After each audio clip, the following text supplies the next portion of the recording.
Hello guys, welcome to my YouTube channel future tech.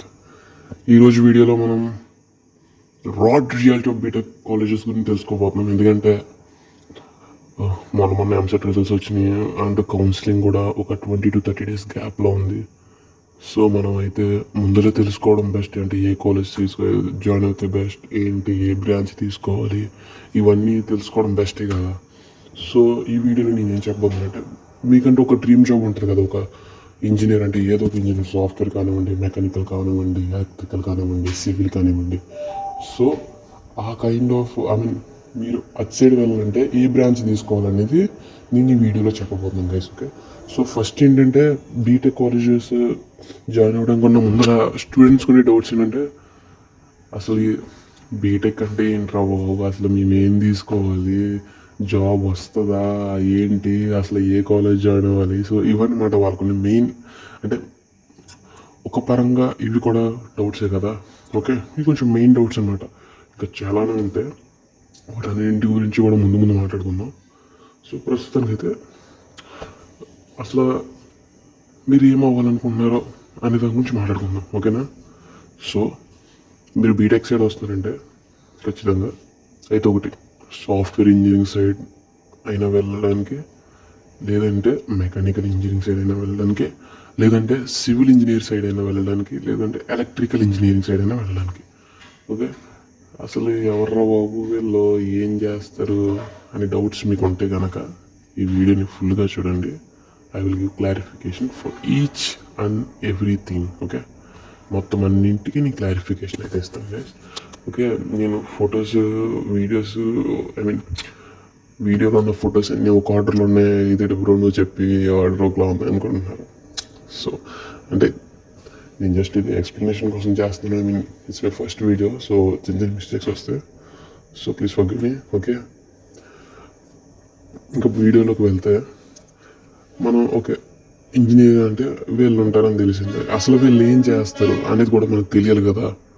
అంటే ఒక computer engineer ఉన్నాడు, అసలు ఏం చేస్తాడు, ఒక మెకానికల్ ఇంజనీరింగ్ ఉన్నాడు, ఏం చేస్తాడు. సో ఈ ఇంజనీర్స్ అందరూ ఏం చేస్తారు అనేది మనకు తెలియాలి కదా. సో ఏంటంటే వాళ్ళ గురించి తెలుసుకుందాం. ఓకేనా గైస్.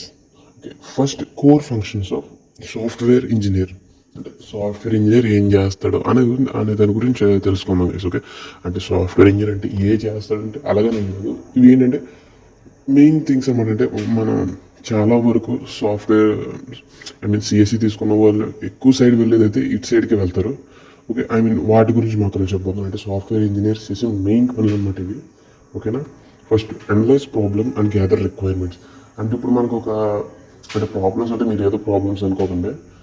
ఇప్పుడు ఒక మొబైల్ అప్లికేషన్ కానివ్వండి, లేదంటే ఒక సాఫ్ట్వేర్ కానివ్వండి, ఏదైనా చేయాలంటే ఒక కోడ్ అనేది రాయాలి. ఓకే, ఆ కోడ్లో మేబీ అందులో ఏంటంటే ఇప్పుడు ఒక అప్లికేషన్ లెక్కన ఒక రండి.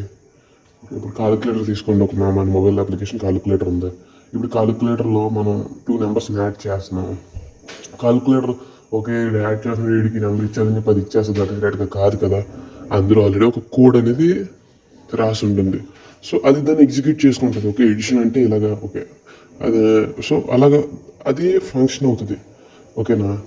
సో వీళ్ళు ఏం చేస్తారంటే సాఫ్ట్వేర్ ఇంజనీర్స్ ఆ ప్రాబ్లమ్ని అనలైజ్ చేసి రిక్వైర్మెంట్స్ని గ్యాదర్ చేసుకుంటారు. ఓకేనా. తర్వాత design software systems and architecture. దీని అర్థం ఏంటంటే మనకి ఈజీగా చెప్తున్నాను, అంటే సాఫ్ట్వేర్ సిస్టమ్ అంటే ఇదే అని కాదు, మీకు అర్థం అవ్వాలని చెప్తున్నాను. ఇది ఇప్పుడు మన మొబైల్ ఫోన్ ఉంది. మన మొబైల్ ఫోన్లో మేబీ ఆండ్రాయిడ్ కావచ్చు, ఐఓఎస్ కావచ్చు. ఇదేంటి, అదే ఒక సాఫ్ట్వేరే కదా, మొబైల్ సాఫ్ట్వేరే కదా. సో దాన్ని డిజైన్ చేసేది ఎవరు? Software designers, software engineers. ఓకేనా. తర్వాత right and implement efficient code. ఇప్పుడు బీటెక్లో ఏంటంటే మీకు స్టార్టింగ్ కోడింగ్ స్టార్ట్ ఉంటుంది. సి లాంగ్వేజ్ ఉంటుంది. సిఎస్సి తీసుకుంటే కనుక సి లాంగ్వేజ్లో ఏంటంటే స్టార్టింగ్ బేసిక్ ప్రాబ్లమ్స్ ఉంటాయి అనమాట. ఇప్పుడు 2 నెంబర్స్ని కలపాలి, లేదంటే 2 నెంబర్స్ని విడతీయాలంటే మేబీ ఎడిషన్ కావచ్చు, లేదంటే సబ్స్ట్రాక్షన్ కావచ్చు, లేదా డివిజన్ కావచ్చు. ఇదంతా చేయాలంటే ఒక కోడ్ అనేది రాయాలి కదా. ఆ కోడ్ అనేది ఏంటి, ఎఫిషియెంట్గా వర్క్ అయ్యేలా చూసుకోవాలి. ఓకే, సో అది వీళ్ళు రాస్తారనమాట. Write and implement efficient code. ఒక బాగా ఎఫిషియెంట్గా వర్క్ అయ్యే కోడ్ని వీళ్ళు రాస్తారు. ఓకేనా. తర్వాత test and debug software for reliability. Okay. అంటే వీళ్ళు సాఫ్ట్వేర్ తయారు చేసిన వెంటనే రిలీజ్ చేసేస్తారంటే కాదు గైస్.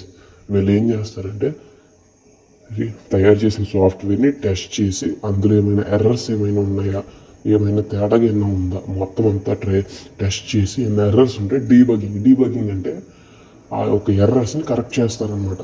ఓకే, అది చేస్తారు. తర్వాత collaborate with teams and stake holders. ఇదంతా ఒక అంటే ఈజీగా చెప్పాను. ఒక సాఫ్ట్వేర్ని తయారు చేయాలంటే ఒక్కటే సాఫ్ట్వేర్ ఇంజనీర్ సరిపోతాడంటే కాదు, వాటికంటూ ఒక టీం ఉండాలి. ఓకే, ఆ టీంకి ఫండ్స్ రిలీజ్ చేసేవాడు ఉండాలి. ఓకే, మొత్తం ప్రాజెక్ట్ ఇచ్చేవాడు ఉండాలి, మొత్తం అంతా ఉండాలి. ఓకేనా. తర్వాత deploy and maintain software applications. తర్వాత stay updated with new technologies. మొత్తం అన్నింటికంటే మెయిన్ పాయింట్ ఇది గైస్. ఎందుకంటే ఇప్పుడు మనం చూసుకున్నట్లయితే మన చిన్నప్పుడు ఏమైనా సాఫ్ట్వేర్ ఇంజనీర్ అంటే సి లాంగ్వేజ్ అనేవారు. తర్వాత కొన్ని రోజులు అయిన తర్వాత C++ అన్నారు, తర్వాత జావా అన్నారు, ఇప్పుడేమో పైథాన్ అంటున్నారు. ఇదేంటి అంటే ప్రతిసారి ఇంక్రీజ్ అవుతూ వస్తుంది కదా. సో ఇప్పుడు ఒక సాఫ్ట్వేర్ ఇంజనీర్ అనే అతను అప్డేటెడ్గా ఉండాలంటే ఇవన్నీ తెలిసి ఉండాలి కదా దానికి. ఓకేనా.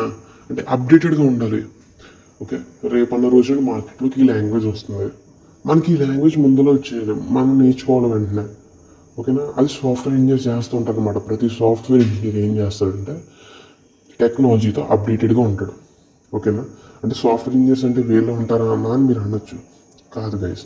ఇప్పుడు గేమ్ డెవలపర్స్ కానివ్వండి, గేమ్ డిజైనర్స్ కానివ్వండి, వీళ్ళందరూ కూడా సాఫ్ట్వేర్ లెక్కలోకి వస్తారు. బట్ ఏంటంటే నేను కోర్ ఫంక్షన్స్ మాత్రమే చెప్తున్నాను. ఓకే, తర్వాత మాట్లాడుకోవడానికి వస్తే మనం సివిల్ ఇంజనీర్ గురించి చెప్పుకుందాం. ఓకేనా. సివిల్ ఇంజనీరింగ్ అంటే అందరికీ తెలిసే ఉంటుంది. ఓకే, ఇప్పుడు సివిల్ ఇంజనీర్ యొక్క కోర్ ఫంక్షన్స్ గురించి మాట్లాడుకుందాం. సివిల్ ఇంజనీర్ మెయిన్ ఫంక్షన్స్ ఏంటంటే plan and design infrastructural projects. అంటే ఇప్పుడు ఏంటంటే మీకు ఈజీగా చెప్తున్నాను. ఒక టౌన్ ఉంది, ఒక పెద్ద టౌన్ ఉంది. ఆ టౌన్లో ఒక 40 to 50 ఫ్లోర్స్ అపార్ట్మెంట్ కట్టాలి. ఇప్పుడు 40 to 50 ఫ్లోర్స్ అపార్ట్మెంట్ కట్టాలంటే వాళ్ళు ఏం చేస్తారు, మనలాగా మేస్త్రి. ఇప్పుడు ఊర్లో ఏం చేస్తాం, ఒక ఇల్లు కట్టుకోవాలంటే మేస్త్రిని పురమాయించుకుంటాం. అలాగే పెద్ద మేస్త్రి ఉంటాడు, డిజైన్ మొత్తం అతను సిద్ధాంతి అని ఒక అతను ఉంటాడు. సో అలా మొత్తం అన్ని చేయించుకుంటాం. బట్ సిటీస్లో అలా కాదు కదా. ఎందుకంటే అక్కడ ఓన్లీ 2-3 ఫ్లోర్స్ అయితే కాదు కదా, 30 to 40 ఫ్లోర్స్ ఉంటాయి, లేదంటే 20 to 10 or 20 ఫ్లోర్స్ ఉంటాయి, 20 ఫ్లోర్స్ 10 ఫ్లోర్స్ అలా ఉంటాయి కదా. సో అవన్నీ ఏం చేస్తారు, సివిల్ ఇంజనీర్స్ అనేవాళ్ళు డిజైన్ చేస్తారనమాట. ప్లాన్ చేసి అసలు వాళ్ళకి తక్కువ ప్లేస్ ఉన్నా ఎక్కువ అందుబాటులో ఉండేలా చూసుకుంటారు. సో సివిల్ ఇంజనీర్స్ చేసి మెయిన్ పని అయితే అది. తర్వాత analyse structural and environmental factors. అంటే ఇప్పుడు ఒక అపార్ట్మెంట్ కడుతున్నాడంటే ఎలా పడితే అలా కట్టేస్తాడంటే పని అవ్వదు కదా. ఫస్ట్ అతను స్ట్రక్చర్ అంటే ఆ యొక్క బిల్డింగ్ స్ట్రక్చర్ అనేది ఎలా ఉండాలి, అండ్ అక్కడ ఎన్విరాన్మెంటల్ కండిషన్స్ అనేవి ఆ బిల్డింగ్కి సెట్ అవుతున్నాయా లేదా అనేది కూడా మొత్తం చూసుకోవాలి కదా. ఓకేనా. తర్వాత supervise construction activities on site. ఏం చేస్తారంటే ఇప్పుడు వీళ్ళు ప్లాన్ చేసి మొత్తం అంతా వీళ్ళు చేస్తారు. ఇప్పుడు పనులు చేయడానికి మేస్త్రిని పురమాయించినప్పుడు వాళ్ళు చేస్తున్నారో లేదో వీళ్ళు చూస్తారనమాట. సూపర్వైజ్ చేస్తూ ఉంటారు, మొత్తం కరెక్ట్గా చేస్తున్నారా లేదా అనేది మొత్తం వీళ్ళు సూపర్వైజ్ చేస్తూ ఉంటారు. తర్వాత ensure safety standards and regulations. ఓకేనా. Manage budgets, resources and timelines. వీళ్ళు ఏం చేస్తారంటే ఒక అపార్ట్మెంట్ కట్టడానికి ఒక 40 ఫ్లోర్స్ అపార్ట్మెంట్ కట్టాలి, ఒక 5 crores బడ్జెట్ ఇచ్చారు, బడ్జెట్ ఉంది వీళ్ళ దగ్గర 40 ఫ్లోర్స్ కట్టడానికి. అంటే వీళ్ళకి రిసోర్సెస్ అన్నీ మేనేజ్ చేసుకుంటారు అన్నమాట వీళ్ళు. అంటే మట్టితో మనకి ఈజీగా చెప్పాలంటే ఇసుక, ఇటుకలు. సో ఇవన్నీ ఏం చేస్తారు వీళ్ళు కాంట్రాక్ట్ అవి ఈ బ్రిక్స్ కానివ్వండి, శాండ్ కానివ్వండి, ప్రతిదీ కాంట్రాక్టర్స్తో కాంటాక్ట్ అవుతారు, మెయింటైన్ చేస్తారు అనమాట. అలాగా ప్రతిదీ అని మేనేజ్ చేయగలుగుతారు. మొత్తం అంతా వీళ్ళు ఒక్కలే తీసుకోరు, మేనేజ్ చేస్తారు అంతే అలాగా. ఓకే. తర్వాత time line, it's very important. అంటే ఒక సర్టైన్ టైం అనేది ఉంటుంది, ఆ టైం కల్లా ఆ బిల్డింగ్ కన్స్ట్రక్షన్ అనేది పూర్తయిపోవాలి. ఓకేనా. తర్వాత conduct survey and soil testing. ఇది ఎలా చెప్తానంటే అదే 40 ఫ్లోర్స్ బిల్డింగ్ని ఒక చెరువు దగ్గరలో కానీ ఇలాంటి ప్లేస్లో కట్టగలరా, కట్టలేరు కదా. వాళ్ళు ఏం చేస్తారంటే ఆ సాయిల్ని టెస్టింగ్కి పంపుతారు. ఇప్పుడు చాలా వరకు బిల్డింగ్స్ అనేది కూలిపోవడానికి కూడా మెయిన్ రీజన్ అదే. అంటే సాయిల్ టెస్టింగ్ చేయకుండా బిల్డింగ్స్ కానివ్వండి, అపార్ట్మెంట్స్ కానివ్వండి కన్స్ట్రక్షన్ చేసేస్తారు. ఆ తర్వాత ఏమవుద్ది, ఆ సాయిల్ అనేది స్ట్రాంగ్గా ఉంటేనే కదా బిల్డింగ్ అనేది నిలబడుద్ది. సో సాయిల్ స్ట్రాంగ్గా లేని బిల్డింగ్ ఏం నిలబడుద్ది? ఓకేనా, అర్థమైందా? సో ఇవన్నీ చూసుకుంటూ ఉంటారు అన్నమాట సివిల్ ఇంజనీర్స్. తర్వాత maintain and inspect existing structures. వాళ్ళు ఎప్పటికప్పుడు మెయింటైన్ చేసుకుంటూ ఇన్స్పెక్ట్ చేసుకుంటూ ఉంటారు గైస్. ఓకేనా. అండ్ వీళ్ళ తర్వాత మనం మెకానికల్ ఇంజనీర్స్ గురించి మాట్లాడుకుందాం. ఓకే, మెకానికల్ ఇంజనీర్స్ చేసే పని ఏంటంటే design mechanical systems and components. మనకు తెలుసు మెకానికల్ సిస్టమ్స్ అంటే ఏంటో, అంటే గేర్ సిస్టమ్, గేర్స్ కానివ్వండి, ఇంకా ఫ్లైట్ యొక్క వింగ్స్ కానివ్వండి. సో ఇవన్నీ మెకానికల్ లెక్కలకు వస్తాయి. అంటే అవే కాదు, ఇంకా చాలానే ఉంటాయి మెకానికల్ లెక్కలకు వచ్చేవి. సో వాటన్నిటిని డిజైన్ చేస్తారనమాట. Analyse forces, motions and energy in systems. వీళ్ళు ఏం చేస్తారంటే అనలైజ్ చేస్తుంటారు ఫోర్సెస్ని కానివ్వండి, మోషన్ అండ్ ఎనర్జీ ఇన్ సిస్టమ్స్ని అనలైజ్ చేస్తూ ఉంటారు. తర్వాత develop and test prototypes and products. ఒక వెహికల్ని లాంచ్ చేస్తున్నారు. ఐ మీన్ ఇప్పుడు ఒక మీకు ఈజీగా చెప్తున్నాను, ఒక బజాజ్ చూడదు ఇప్పుడు ప్రస్తుతానికి ట్రెండింగ్ ఉంది V4, బజాజ్ V4 ట్రెండింగ్ ఉంది, అవునా, R15. ఓకే, బజాజ్ V5కి కూడా వాళ్ళు ఆల్రెడీ ప్రోటోటైప్ డిజైన్ చేసుకుని ఉంటారు. ఓకేనా, ఎందుకంటే అది ఇంకా బండి లాంచ్ అవ్వదు, బట్ ప్రోటోటైప్ డిజైన్ చేసుకుంటారు వీళ్ళు. అన్ని కట్టుకునే లేదో మొత్తాన్ని చూసుకుంటారు అనమాట. తర్వాత supervise manufacturing and production processes. అంటే ఇప్పుడు ఇది ఒక బైక్స్ మ్యానుఫ్యాక్చర్ చేసే ఫ్యాక్టరీ ఉంది గైస్. ఓకే, అది ఒక 10,000 యూనిట్స్ ఆఫ్ బైక్స్ని మ్యానుఫ్యాక్చర్ చేసింది. ఓకే, అందులో ఒక మెకానికల్ ఇంజనీర్ ఉన్నాడు, అతను అన్నిటిని సూపర్వైజ్ చేస్తూ ఉండాలి. ఒక బైక్ అనేది ఐ మీన్ చిన్న మిస్టేక్ వచ్చింది ఒక బైక్లో, మేబీ ఆయిల్ లీక్ అయిపోవడము, హ్యాండిల్ తిరగకపోవడము. సో ఇలాంటి చిన్న మిస్టేక్ అనేది వచ్చింది. డైరెక్ట్గా బైక్ అనేది సేల్కి వచ్చేసింది.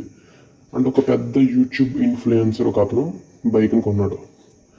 ఓకే, డ్రైవ్కి వెళ్ళాడు. అతను ఏం చెప్తాడు, గైస్ ఈ బైక్ కొనకంటే చాలా ప్రాబ్లమ్స్ ఉన్నాయని చెప్తాడే చెప్పడా. అప్పుడు ఏమవుతుంది, ఆల్మోస్ట్ ఆల్ మొత్తం కంపెనీ మొత్తం పడిపోద్ది. ఎందుకంటే ఎవరు కొన్నారు కదా. ఒక పెద్ద ఇన్ఫ్లుయెన్సర్ చెప్పాడంటే అందరూ వింటారు, ఎందుకంటే టెస్ట్ చేసి చెప్తారు కదా. అర్థమైందా? తర్వాత select materials and ensure structural integrity. Use CAD and simulation tools for modelling, maintain and improve mechanical systems. వీళ్ళు ఏం చేస్తారంటే CAD అని ఒక సాఫ్ట్వేర్ ఉంటుంది, AutoCAD అంటారు కొంతమంది దాన్ని. అందులో ఏం చేస్తారంటే డిజైన్స్ అనేవి డ్రా చేస్తారనమాట. అంటే డిజైన్స్ అంటే మనం వేసే ముగ్గులు కట్టే కాదు. అంటే ఇప్పుడు మీకు ఈజీగా ఎలా చెప్పాలంటే,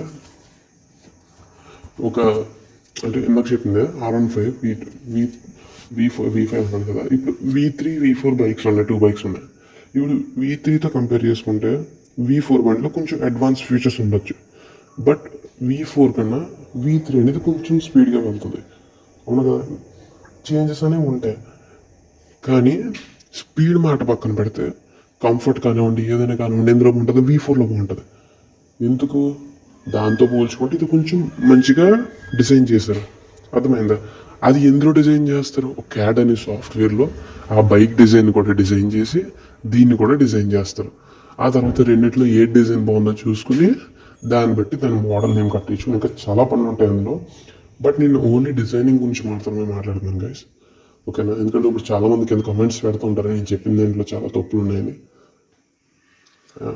తప్పులుంటే ప్లీజ్ సరిదిద్దండి. ఓకే, కింద మెసేజ్ కింద కమెంట్ చేయండి, చూస్తాను. ఓకే, అంటే ఇక్కడ ఏం లేదు గైస్, అంటే కొత్తగా స్టార్ట్ చేశాను వీడియోస్, అందుకే చిన్న చిన్న మిస్టేక్స్ వస్తూ ఉంటాయి. సో ప్లీజ్, కానీ ఏంటంటే కరెక్ట్ మ్యాటర్ అనేది మనం డెలివర్ చేసామో లేదన్నది ఇంపార్టెంట్ నాకు, అందుకే ఆడియో ఇంపార్టెంట్ అన్నాను ఇందాక. తర్వాత core functions of electrical engineer. అంటే ఇప్పుడు mechanical engineering, civil engineering, software engineering ఇవేనా ఇంజనీరింగ్ అంటే, ఎలక్ట్రికల్ ఇంజనీరింగ్ అతను కూడా అంటాడు. ఎలక్ట్రికల్ ఇంజనీరింగ్ యొక్క కోర్ ఫంక్షన్స్ అన్ని గురించి మాట్లాడుకుంటే మనం design and develop electrical systems and circuits. ఓకేనా, ఎలక్ట్రికల్ సిస్టమ్స్ని అలాగే సర్క్యూట్స్ని డిజైన్ చేసి డెవలప్ చేస్తారు. Analyse power generation, distribution and control systems. Okay, తర్వాత test and troubleshoot electrical components and devices. ensure compliance with the safety and industry standards, supervise installation and maintenance of equipment, work with renewable energy and smart grid technologies, use simulation tools for system modeling and optimization. So ఇవి guys వీళ్ళు చేసే పనులు. అంటే ఇవి మాత్రమే చేస్తారని చెప్పను, ఇవి కొంచెం కోర్ ఫంక్షన్స్ అన్నమాట. సో అసలు మన ఏపీలో ఏమేం బ్రాంచెస్ ఉన్నాయా, ఓకే, ఆ బ్రాంచెస్ ద్వారా మనకు వచ్చే జాబ్స్ ఏంటి, వీటన్నింటి గురించి అయితే మాట్లాడుకుందాం గైస్. ఓకే, ఇవన్నీ ఇది అయిపోయిన తర్వాత చిన్న ఇంపార్టెంట్ మ్యాటర్ అయితే ఒకటి చెప్తాను, అందరికి ఉపయోగపడుతుంది. ఓకే, అంటే మేము ఈ బ్రాంచ్ తీసుకున్నాం, సెర్టైన్ బ్రాంచ్ తీసుకుందాం అని అనుకునే వాళ్ళు ఉంటారు కదా, వాళ్ళకి మాత్రం ఉపయోగపడేలా ఒక చిన్న ఇంపార్టెంట్ మ్యాటర్ అయితే ఒకటి చెప్తాను. ఓకేనా? సో దానికంటే ముందు మన ఏపీలో ఏమేమి బ్రాంచెస్ ఉన్నాయి అని దాని గురించి మాట్లాడుకుంటే, అంటే ఇన్ డిమాండ్ బ్రాంచెస్ అనమాట. అంటే అన్ని కాలేజెస్లో ఉంటామని నేను చెప్పను, అన్ని కాలేజెస్లో ఏమి ఉండవు, కొన్ని కాలేజెస్లో ఉండకపోవచ్చు నేను చెప్పినవి. ఓకే, ఫస్ట్ వచ్చేసి కంప్యూటర్ సైన్స్ ఇంజనీరింగ్. అంటే ఇది ఫస్ట్ అని నేను అన్నాను, బట్ కొంచెం డిమాండ్లో ఉన్న కోర్స్ ఏమన్నంటే అది ఇదే. తర్వాత వచ్చేసి electrical and communication engineering, electronics and communication engineering, తర్వాత electrical and electronics engineering, mechanical engineering, civil engineering, information technology, artificial intelligence and machine learning, data science, chemical engineering, agricultural engineering, mining, biotechnology, environmental engineering. So ఇన్ని ఉన్నాయి guys branches. ఇందాక నేను 4 గురించి చెప్పాను కదా, ఇవన్నీ ఎక్కడి నుంచి వచ్చినాయి అనుకుంటున్నారా? ఇవి కూడా ఉంటాయి, బట్ ఏంటంటే ఆల్మోస్ట్ ఆల్ ఈ లాస్ట్ ఉన్న చూడండి 4 బ్రాంచెస్ తప్ప మిగిలిన పైన ఉన్న బ్రాంచెస్ అన్నీ నేను చెప్పిన వాటిలోకి వెళ్తాను. ఓకే, ఈ కింద ఉన్న బ్రాంచెస్ వేరే ఫీల్డ్లోకి వస్తూ ఉంటాయి అన్నమాట. మనం ఇప్పుడు ఏ బ్రాంచ్కే ఏ జాబ్ అనే దాని గురించి మాట్లాడుకుంటే, సిఎస్సి కానివ్వండి, ఐటీ కానివ్వండి, ఏఎంఎల్ కానివ్వండి, డేటా సైన్స్ కానివ్వండి, ఈ బ్యాక్గ్రౌండ్ ఉన్న ఏ స్టూడెంట్ అయినా సాఫ్ట్వేర్ డెవలపర్ కానీ, డేటా అనలిస్ట్కి కానీ, ఏఐ ఇంజనీర్ కింద కానీ, సైబర్ సెక్యూరిటీ అనలిస్ట్ కింద కానీ, వెబ్ డెవలపర్ కింద కానీ, క్లౌడ్ ఇంజనీర్ కింద కానీ క్వాలిఫై అవుతారు. ఓకే, ఈసీఈ చేసుకున్న ఎవరన్నా సరే ఎంబెడెడ్ సిస్టమ్ ఇంజనీర్ కింద కానీ, విఎల్ఎస్ఐ డిజైనర్ కింద కానీ, టెలికామ్ ఇంజనీర్ కింద కానీ, ఐఓటీ డెవలపర్ కింద కానీ అవి అవకాశాలు ఉంటాయి. తర్వాత ట్రిపుల్ తీసిన వాళ్ళు ఎలక్ట్రికల్ డిజైన్ ఇంజనీర్ కింద కానీ, పవర్ సిస్టమ్ ఇంజనీర్ కింద కానీ, కంట్రోల్ సిస్టమ్ ఇంజనీర్ కింద కానీ అవే ఛాన్సెస్ అయితే ఉంటాయి. ఓకే, ఇదంతా ఒక స్క్రీన్ షాట్ అయితే తీసుకోండి. ఓకేనా? ఎందుకంటే మీరైతే ఒకటి ఫిక్స్ అయిపోయి ఉంటారు ఆల్రెడీ, బట్ మీ ఫ్రెండ్స్ అయితే అలా ఉండరు కదా, అందరూ ఉండరు కదా. సో వాళ్ళకైతే యూజ్ అయ్యే ఛాన్సెస్ అయితే ఉన్నాయి గైస్ ఇవి. ఓకే, మెకానికల్ ఇంజనీరింగ్ అయితే design engineer, production engineer, automotive engineer, HVAC engineer, civil అయితే సైట్ ఇంజనీర్ కింద కానీ, స్ట్రక్చరల్ ఇంజనీర్ కింద కానీ, అర్బన్ ప్లానర్ కింద కానీ, కన్స్ట్రక్షన్ మేనేజర్ కింద కానీ వెళ్ళే అవకాశం ఉంటాయి గైస్. ఇప్పుడు మనం ఇందాక డిస్కస్ చేయని టాపిక్స్లోకి వెళ్దాం. కెమికల్ ఇంజనీర్ కింద తీసుకున్న వాళ్ళు ఎవరైనా సరే ప్రాసెస్ ఇంజనీర్ కింద కానీ, క్వాలిటీ కంట్రోల్ అనలిస్ట్ కింద కానీ, పెట్రోకెమికల్ ఇంజనీర్ కింద కానీ వెళ్ళే ఛాన్సెస్ అయితే ఉంటాయి గైస్. ఇప్పుడు బయోటెక్ కానీ, ఎన్విరాన్మెంటల్ కానివ్వండి, ఈ రెండు తీసుకున్న వాళ్ళు రీసెర్చ్ సైంటిస్టుల కింద కానీ, ఎన్విరాన్మెంట్ కన్సల్టెంట్స్ కింద కానీ, ల్యాబ్ టెక్నీషియన్స్ కింద కానీ వెళ్ళే ఛాన్సెస్ ఉంటాయి గైస్. ఓకేనా? తర్వాత అగ్రికల్చరల్ అండ్ మైనింగ్ తీసుకున్న వాళ్ళకైతే అగ్రికల్చరల్ ఆఫీసర్స్ కింద కానివ్వండి, సాయిల్ అనలిస్ట్స్ కింద కానివ్వండి, మైనింగ్ ఇంజనీర్ కింద కానివ్వండి, సేఫ్టీ ఆఫీసర్ కింద కానివ్వండి వెళ్ళే ఛాన్సెస్ అయితే ఉంటాయి. ఓకేనా? ఇప్పుడు మెయిన్ పాయింట్ అయితే వద్దాం. ఇప్పుడు చాలామంది ఏమనుకుంటారంటే సిఎస్సి తీసుకున్న వాళ్ళు సిఎస్సిలో జాబ్స్ మాత్రమే చేయాలి, మెకానికల్ తీసుకున్న వాళ్ళు మెకానికల్ జాబ్స్ మాత్రమే చేయాలి, ఈసీఈ తీసిన వాళ్ళు ఈసీఈ జాబ్స్ మాత్రమే చేయాలని చాలామంది అనుకుంటారు. కానీ ఇది 100% రాంగ్. ఓకేనా? ఎందుకంటే ఇప్పుడు మీరు చూసుకున్నట్టయితే సివిల్ బ్యాక్గ్రౌండ్ కానివ్వండి, మెకానికల్ బ్యాక్గ్రౌండ్ కానివ్వండి, ఎలక్ట్రికల్ బ్యాక్గ్రౌండ్ కానివ్వండి, కెమికల్ బ్యాక్గ్రౌండ్ కానివ్వండి, బయోటెక్నాలజీ కానివ్వండి, ఎన్విరాన్మెంటల్ ఇంజనీర్ కానివ్వండి, వీళ్ళలో ఎవరైనా సరే ఈ కంప్యూటర్ ఫీల్డ్కి సంబంధించిన లాంగ్వేజెస్ అంటే మన C++, HTML, జావా, సో ఇవన్నింటిలో మంచి గ్రిప్స్ సాధించి సర్టిఫికేట్స్ కనుక సాధించగలిగితే they can apply for computer science engineering jobs. ఎందుకంటే ఇవి మిగిలిన వాటిలా కాదు, మనకి సర్టిఫికేట్స్ అనేవి చాలా వరకు ఫ్రీగా దొరికే ఛాన్సెస్ ఉంటాయి. మన టెస్ట్ కట్టాలి వస్తాయి అనమాట. ఒకవేళ కోడింగ్ నేర్చుకుంటారు, వాళ్ళు కోడింగ్ నేర్చుకుని ఈ సైడ్ రావడానికి ఛాన్సెస్ ఉంటాయి. బట్ సిఎస్సి వాళ్ళకి ఆ ఛాన్స్ అనేది చాలా తక్కువ, చాలా రేర్ అనమాట. ఎందుకంటే సిఎస్సి వాళ్ళు వెళ్ళాలంటే చాలా కష్టం అది. అయితే సిఎస్సిలోకి ఎవరైనా రావాలంటే సిఎస్సి వాళ్ళతో పోల్చుకుంటే వాళ్ళకి కొంచెం ప్లస్గా ఉంటుంది. ఓకేనా? సో అది ఎందుకంటే ఇప్పుడు మీరు తీసుకునే దాని మీద మా జాబ్ ఉంటుందా అనేది మాత్రం ఫిక్స్ అవ్వకండి. ఎందుకంటే ఫ్యూచర్లో ఎవరు ఏం చేస్తారని మాత్రం చెప్పలేము. మనం చదివిన దాని మీద డిపెండ్ అవుతామంటే అంత సీన్ లేదు. మనం బీటెక్ తీసుకున్నామంటే ఒకటి గైస్, మనం ఇంటర్లో అనుకున్నట్టు బీటెక్ మొత్తం చదివేద్దాం, అది ఇది ఓడిపోటు చేద్దాం అంత సీన్ అయితే ఉండదు. మన బీటెక్ లైఫ్ సినారియో అనేది అది 4 years కూడా ఒకటి స్టార్టింగ్ ఫస్ట్ సెమ్ మాత్రమే మీకు కొంచెం ఫ్రీనెస్ అనేది ఉంటుంది. ఓకేనా? అంటే కొంచెం సెమ్ అనేది కొంచెం లేట్గా గడుస్తుంది అనమాట. సో మీరు ఫ్రెండ్స్ని పరిచయం చేసుకోవడం కానివ్వండి, లేదంటే థర్డ్ పార్టీ యాక్టివిటీస్ కానివ్వండి, ఇవన్నిటికీ కొంచెం త్వరగా అట్రాక్ట్ అయిపోతారు అనమాట ఫస్ట్ సెమ్లో.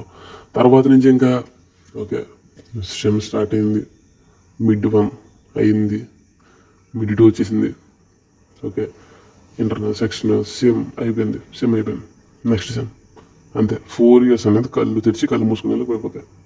ఓకేనా? సో కళ్ళు మూసి తెరిచేటప్పటికి అయిపోతాయి. అంత ఈజీ అనమాట. ఓకే, అంటే అంత ఈజీగా అయిపోతాయి. అంటే బీటెక్ ఈజీ అని చెప్పను, 4 years అంత ఈజీగా అయిపోతాయి అని చెప్తాను. ఓకే, నెక్స్ట్ వచ్చేసి ఇప్పుడు చాలామందికి ఉండే డౌట్ ఏంటంటే ఏఐ మన జాబ్స్ని ఆక్యుపై చేసేస్తుంది అంట కదా, ఫ్యూచర్లో జాబ్స్ ఏముండవంట కదా, బీటెక్లో ఇంకేం తీసుకోవాలి, ఏ జాబ్స్ ఉండవు అంటున్నారు అందరూ అని చెప్పేసి ఆల్మోస్ట్ ప్రతి స్టూడెంట్కి ఉన్న డౌట్ అయితే ఇదే గైస్. సో దీనికి ఏదో ఒక క్లారిఫికేషన్ అయితే ఇస్తాను. ఇప్పుడు మీరే ఉన్నారు, ఒక కంపెనీని అయితే స్టార్ట్ చేశారు. ఆ కంపెనీలో మేబీ ఒక 2 monthsకి ఒక 4 projects వచ్చినాయి. ఈ 4 projects యొక్క డెడ్ లైన్ అనేది ఒక 3 monthsకి ఇచ్చారు. ఓకే, ఈ 3 monthsలో మీరు ప్రాజెక్ట్ అనేది చేంజ్ చేయాలి. అందులో మీ కంపెనీలోకి వర్క్ చేయడానికి ఒక 30 to 40 members ఉన్న వరకు ఉన్నారనుకోండి.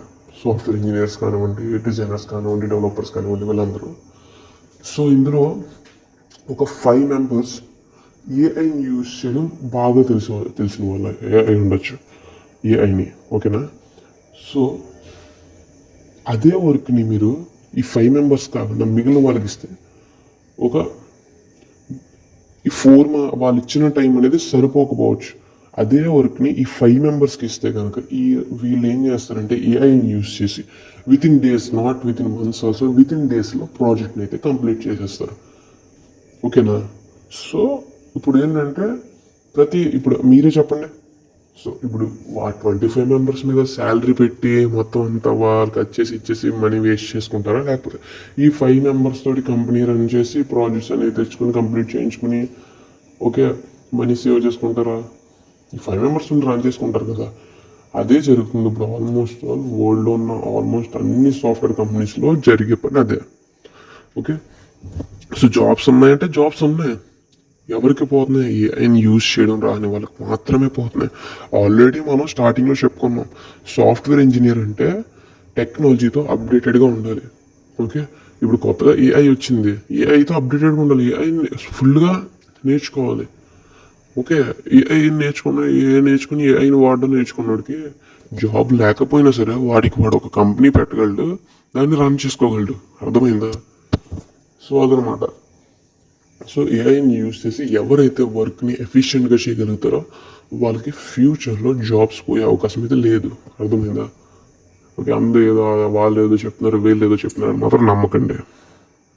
ఓకే గైస్, ఇంకపోతే ఇప్పుడు ప్రతి ఒక్కరు చేసే పని కాలేజెస్ని సెర్చ్ చేసుకుంటూ ఉంటారు అనమాట. అంటే ఎంసెట్ కౌన్సిలింగ్ దగ్గర పడుతుంది కదా, ఆల్మోస్ట్ అందరూ అదే చేస్తారు. బట్ మీరు ఏ కాలేజ్ని సెర్చ్ చేసినా సరే అటానమస్ కాలేజ్ ఇలా మాత్రం చూసుకోండి. ఓకే, ఎందుకు అటానమస్ అంటున్నాను కూడా నేను చెప్తాను.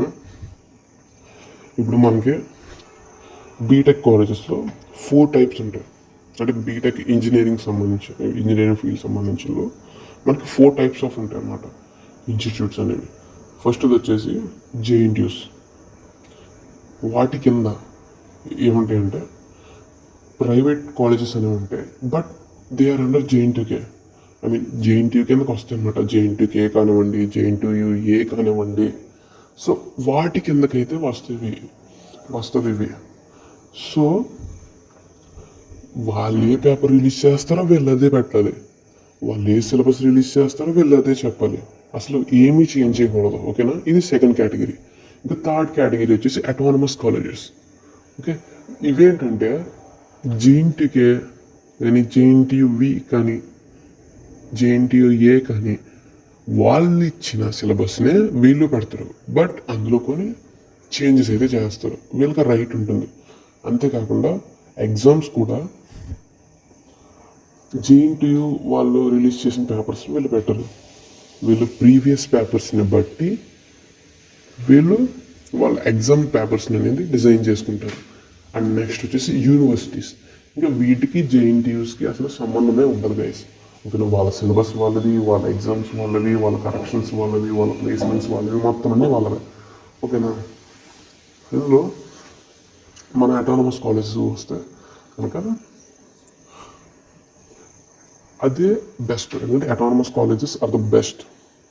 ఎందుకు చెప్తున్నానంటే, ఇప్పుడు మీరు ఒక యావరేజ్ స్టూడెంట్ అనుకోండి, యావరేజ్ అయినా కదా, టాపర్ అయినా సరే, ఇంటర్లో ఎలా ఉన్నా సరే, బీటెక్ వచ్చేటప్పటికి కొంచెం డౌన్ఫాల్ ఉంటుంది స్టార్టింగ్లో. ఓకేనా, సో మీరు కనుక అటానమస్ కాలేజ్ తీసుకుంటే ఎగ్జామ్స్ ప్రిపరేషన్ అనేది మీకు అంత టఫ్గా అయితే ఉండదు. అదే జేఎన్టీయూ కింద వచ్చే కాలేజెస్ గురించి చూసుకుంటే మనకి చాలా దారుణంగా ఉంటుంది. క్వశ్చన్ పేపర్స్ అనేవి చాలా రాడ్గా ఇస్తారనమాట. సో అందరూ ఏం చేస్తారంటే అటానమస్ కాలేజ్ చూసుకోవడానికి ట్రై చేయండి. ఓకేనా, అది ఏ తుప్పాస్ కాలేజ్ అయినా పర్లేదు, ఎంత చివరినున్న కాలేజ్ అయినా పర్లేదు. ఎందుకంటే మనకి బీటెక్ కాలేజ్కి వచ్చేసప్పటికి ఎవ్వరు ఏమీ చెప్పరు.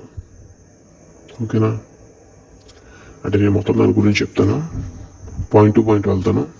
ఓకే, ఇక్కడ ఏంటంటే మనకి బీటెక్లో నువ్వు కాలేజ్ ఫస్ట్ వచ్చినా, లేదంటే యూనివర్సిటీ ఫస్ట్ వచ్చినా సరే, మా అయితే నోటీస్ బోర్డు మీద నీ ఫోటో వెళ్తుంది. అలాగే 3 to 4 లెక్చరర్స్ కానివ్వండి, హెచ్ఓడీస్ కానివ్వండి, వీళ్ళకి నీ పేరు తెలుస్తుంది.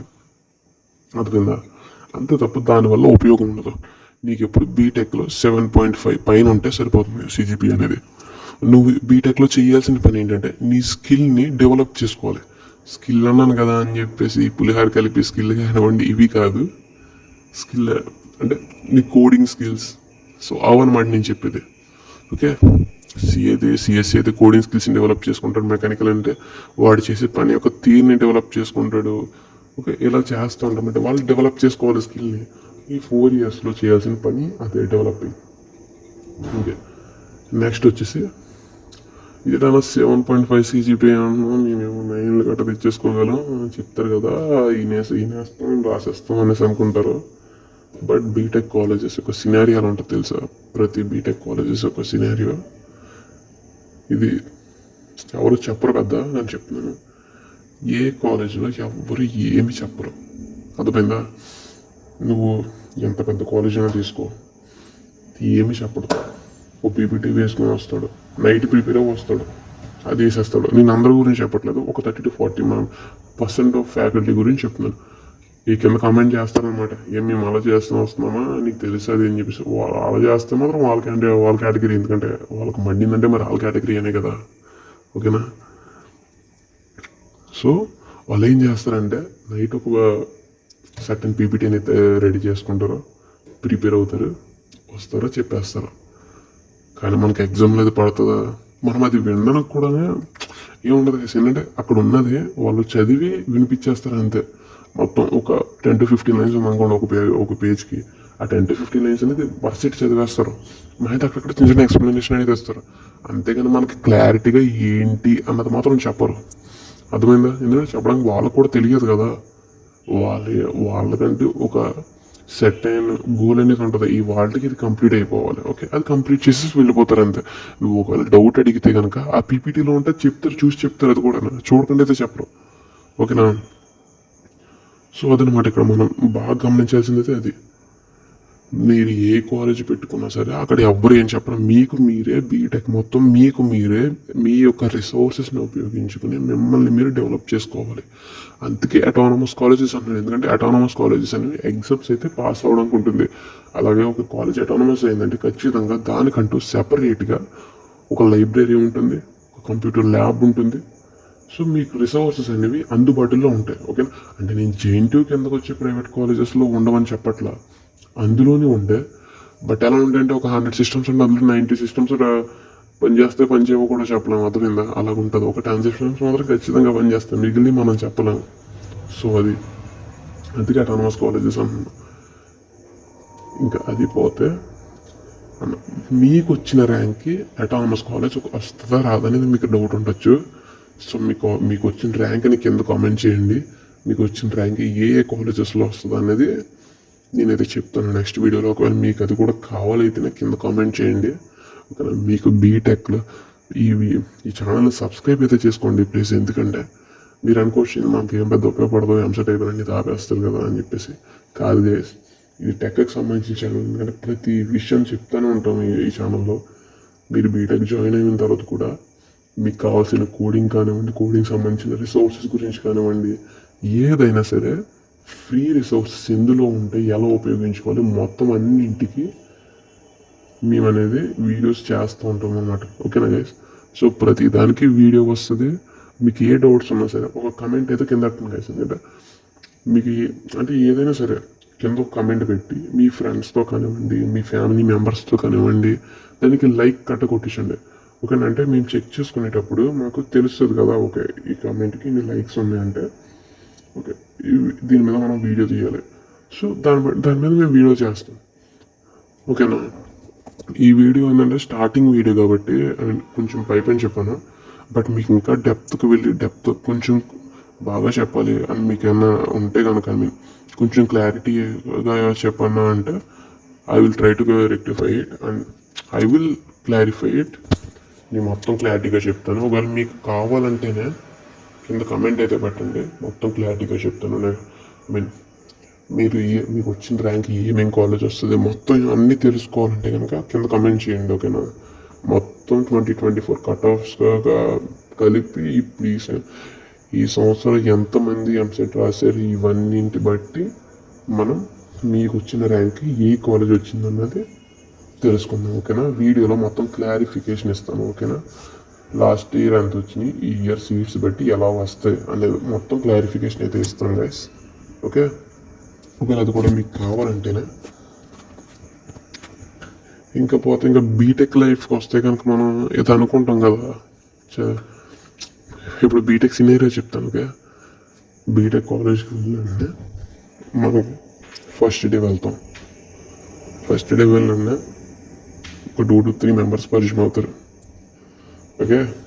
స్టార్టింగ్లో అమ్మాయికి ఏం తెలియని బుద్ధిమంతులు అనుకుంటారు, వాళ్ళు మనల్ని అలాగే అనుకుంటారు. ఓకేనా. తర్వాత ఏం తెలుస్తుంది, వాళ్ళు బోకులే మనం బోకులమే. ఓకేనా. సో వాళ్ళతో కలిసిపోయి మొత్తం స్వాహ బీటెక్ మొత్తం అది ఉండాలి. ఎందుకంటే ప్రతి ఒక్క లైఫ్ ఫ్రెండ్స్ అని వాళ్ళు ఉంటారు. సో వాళ్ళ వల్ల చాలా చేంజెస్ అయితే వస్తాయి. మేబీ గుడ్ అవనివ్వండి లేదంటే బ్యాడ్ అవనివ్వండి, but friends are friends always. Okay.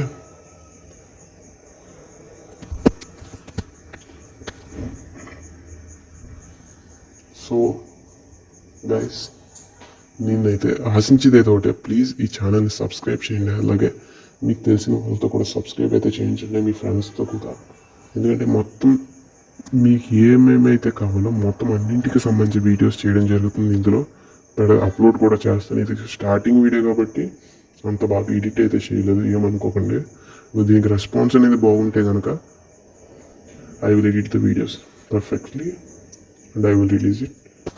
Okay, please guys subscribe to my channel and thanks for watching guys.